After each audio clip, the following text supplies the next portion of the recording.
आम आदमी पार्टी संसद में दिल्ली सेवा बिल को पास होने से रोक नहीं पाई, वहीं दूसरी ओर उनके राज्यसभा सांसद राघव चड्ढा गंभीर आरोप में घिर गए हैं। इसमें सबसे बड़ी बात यह है कि दिल्ली सेवा बिल पास हो जाएगा, इसकी संभावना तो पहले से ही थी, लेकिन राघव चड्ढा इस तरह के आरोपों से घिर जाएंगे ये शायद किसी ने भी नहीं सोचा था। दावा तो यहाँ तक किया जा रहा है कि शायद राघव चड्ढा के ऊपर मुकदमा भी दर्ज हो सकता है। अब क्या सच में उन पर मुकदमा दर्ज होगा, ये समझने के लिए पहले समझते हैं कि उन पर आरोप क्या लगा है। दरअसल जब संसद में दिल्ली सेवा बिल पेश किया गया था, तब आम आदमी पार्टी के राज्यसभा सांसद राघव चड्ढा ने उसे सेलेक्ट कमेटी के पास भेजने का प्रस्ताव सदन में रखा था। उनका प्रस्ताव तो गिर ही गया, साथ ही जिस सेलेक्ट कमेटी का नाम उन्होंने प्रस्तावित किया था उसमें शामिल सांसदों ने आरोप लगा दिया कि उनके नाम उनकी सहमति के बिना ही लिख दिए गए हैं।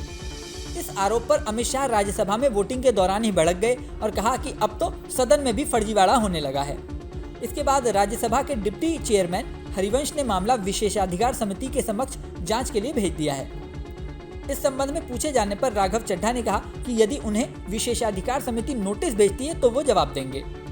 सेलेक्ट कमेटी में बिना मंजूरी के नाम शामिल कर लेने का आरोप जिन सांसदों ने लगाया है, उन सांसदों के नाम हैं एस फेंगोंग कोन्याक, नरहरि अमीन, सुधांशु त्रिवेदी, सस्मित पात्रा और एम थम्बी दुरई।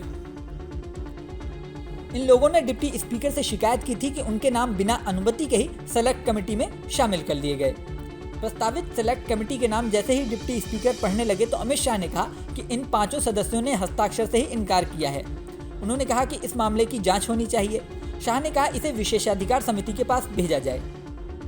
अमित शाह ने कहा कि इन सांसदों के स्थान पर किसने साइन कर दिए ये जांच का विषय है। वहीं वाईआरएस कांग्रेस के नेता वी साई रेड्डी ने भी कहा कि उनकी पार्टी के भी एक लीडर का नाम बिना सहमति के शामिल कर लिया गया है। अब तमाम रिपोर्ट्स में दावा किया जा रहा है कि राघव चड्ढा के खिलाफ एफआईआर दर्ज हो सकती है। उन पर एफआईआर की कितनी संभावना है ये समझने के लिए संविधान विशेषज्ञ पीडीटी आचार्य से हमारे संवाददाता ने बात की। सुनिए उन्होंने क्या कहा। कि जो अगर रूल का वायलेशन है भी तो क्या एफआईआर का मामला बनता है, किसी तरीके फॉर्ज का मामला बनता है? नहीं, फौजरी अलग चीज़ है, उसके फैक्ट्स मुझे पता नहीं है, इसलिए मैं उसके बारे में कोई कमेंट नहीं कर रहा हूँ। जी जी। लेकिन जो भी क्रिमिनल केस है तो हाउस डील नहीं कर सकता, वो अलग चीज़ है। वो सर क्या इस बात पर सदस्यता जा सकती है राघव चड्ढा की इस मामले में? नहीं, ऐसा कुछ नहीं है इस वक्त। उसके बारे में मैं क्या कहूँ,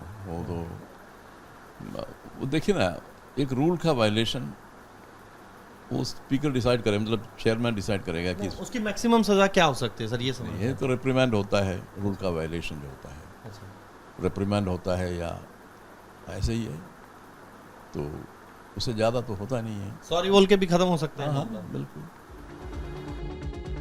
पीडीटी आचार्य की माने तो राघव चड्ढा पर मुकदमा होने की ज्यादा आशंका नहीं है, लेकिन जिस तरह से बीजेपी हमलावर हो गई है, देखने वाली बात होगी कि वह किस तरह इन आरोपों को सामने रखती है और राघव चड्ढा को घेरने के लिए क्या रणनीति बनाती है। इस वीडियो में फिलहाल इतना ही। जल्दी नया वीडियो लेकर आपके सामने फिर आएंगे। बने रहें न्यूज़ नेशन पर।